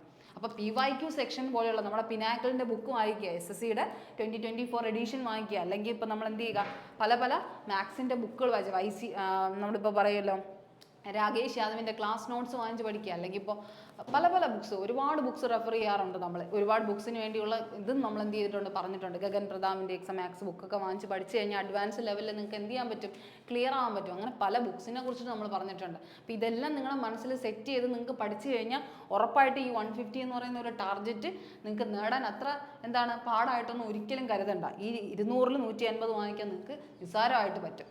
അപ്പോൾ നിങ്ങൾ എന്ത് ചെയ്യുക, എവിടെയാണ് നിങ്ങളുടെ സ്കോർ, ഇനി പഠിച്ചു കഴിഞ്ഞവരാണ് നിങ്ങളെങ്കിൽ എവിടെ സെറ്റ് ചെയ്യണം, GK സെറ്റ് ചെയ്യണം. GK എന്ന് പറയുന്ന ഒരു സ്കോർ ലെവൽ നിങ്ങൾ ഉയർത്താൻ തന്നെ നോക്കുക. അതിന് എന്ത് ചെയ്യുക, ഒരുപാട് ക്വസ്റ്റ്യൻസ് ഡെയിലി എന്ത് ചെയ്യുക, ഓരോ ടോപ്പിക്സ് വെച്ച് കവർ ചെയ്ത് പോവുക. നിങ്ങൾക്കറിയാം ടോപ്പിക്സ്, സ്റ്റാറ്റിക് GKയുടെ ടോപ്പിക്സ് അറിയാം. എപ്പോഴും സ്റ്റാറ്റിക് കൂടി വരും. സ്റ്റാറ്റിക് GK ആയിരിക്കും കൂടുതലായിട്ട് വരുന്നത്. അവാർഡ്സ് ഉണ്ട്, നമ്മുടെ സ്പോർട്സ് ഐറ്റംസിൻ്റെ കാര്യങ്ങളുണ്ട്, അതുപോലെ തന്നെ ബുക്സുകളുണ്ട്. അതെല്ലാം എന്ത് ചെയ്യുക, ഓരോ ദിവസം ഡെയിലി ഓരോ ടോപ്പിക്സ് ആയിട്ട് കവർ ചെയ്ത് നിങ്ങൾ പഠിക്കുക. അല്ലെങ്കിൽ കറണ്ട് അഫേഴ്സിൻ്റെ സെക്ഷൻ എടുക്കുകയാണെങ്കിൽ ഓരോ മാസത്തിൻ്റെ കണക്ക് വെച്ച് നിങ്ങൾ എന്ത് ചെയ്യുക, പഠിക്കുക. എന്തായാലും നിങ്ങൾക്ക് കിട്ടാത്ത കാര്യങ്ങളൊന്നുമല്ല ഇത്. നിങ്ങൾക്ക് എവിടെ വേണം, എവിടെയൊക്കെ റിസോഴ്സസ് ഉണ്ട്, എത്ര റിസോഴ്സസ് ഉണ്ട്. അപ്പോൾ അത് എന്ത് ചെയ്യാം, നന്നായി പഠിക്കുക. അല്ലെങ്കിൽ ഇപ്പോൾ GK വാങ്ങിക്കണമെങ്കിൽ നിയോൺ പബ്ലിക്കേഷൻ്റെ ഒരു ബുക്ക് മാത്രം വാങ്ങിച്ചു വേണമെങ്കിൽ നിങ്ങൾക്കും പഠിക്കാം. അല്ലെങ്കിൽ ബ്ലാക്ക് ബുക്കിൻ്റെ ബുക്സ് വാങ്ങിച്ച് പഠിക്കാം. എങ്ങനെ വേണോ, ഒരു ബുക്ക് വാങ്ങിച്ചു കഴിഞ്ഞാൽ അതിൽ തറവായിട്ട് നിങ്ങൾ പഠിക്കാൻ റെഡി ആണെങ്കിൽ നിങ്ങൾക്ക് സ്കോർ ചെയ്യുക എന്ന് പറഞ്ഞത് നിങ്ങൾക്ക് ഈസി ആയിട്ടുള്ള ഒരു കാര്യമാണ്. അപ്പോൾ ആരെയും ഈ ഒരു വീഡിയോ ചെയ്ത് അല്ലെങ്കിൽ നിങ്ങൾക്ക് ഇത്രയും എത്താൻ പറ്റില്ല എന്നുള്ളൊരു കാര്യമല്ല പറയുന്നത്. ഉറപ്പായിട്ട് നേടാൻ പറ്റുന്ന കാര്യമാണ്. പക്ഷേ സ്റ്റാർട്ട് ചെയ്യുന്നവർക്കാണെങ്കിൽ അതൊരു ടാസ്ക് ആയിരിക്കും. അല്ലെങ്കിൽ ഒരു അത്യാവശ്യമായിട്ട് കുറച്ചെങ്കിലും ഒരു ലെവലപ്പായ നിങ്ങളാണെങ്കിൽ നിങ്ങൾക്ക് ഉറപ്പായിട്ടും എന്ത് ചെയ്യാൻ പറ്റും, ഈ എക്സാമിനേഷൻ ക്ലിയർ ചെയ്യാൻ കുറച്ചുകൂടെ ഈസി ആയിരിക്കും. ഓക്കെ, അപ്പം എല്ലാത്തിനും പുറമെ എന്ത് വേണം, ഹാർഡ് വർക്കും ആ ഒരു പേഷ്യൻസും നിങ്ങൾ സെറ്റ് ചെയ്ത് പഠിച്ചാൽ മാത്രമേ കാര്യമുള്ളൂ. അപ്പോൾ ടൈം ടേബിൾ സെറ്റ് ചെയ്ത് നന്നായിട്ട് പഠിക്കാൻ ഈ ഒരു 150 എന്ന് പറഞ്ഞൊരു ടാർഗറ്റ് നിങ്ങൾക്ക് ഗെയിൻ ചെയ്യാൻ നിങ്ങൾക്ക് കഴിയട്ടെ എന്ന് ഞാൻ വിശ്വസിക്കുന്നു. അപ്പോൾ എല്ലാവർക്കും നന്നായിട്ട് പഠിക്കാൻ പറ്റട്ടെ. നന്നായിട്ട് തന്നെ എന്ത് ചെയ്യുക, പ്രിപ്പറേഷൻസൊക്കെ നല്ല ഉഷാറോടെ തന്നെ നിങ്ങൾ എന്ത് ചെയ്യുക, പഠിച്ച് മുന്നോട്ട് പോകാൻ ശ്രമിക്കുക. അപ്പോൾ എല്ലാവർക്കും നല്ലൊരു ദിവസം ആശംസിക്കുന്നു. Thank you.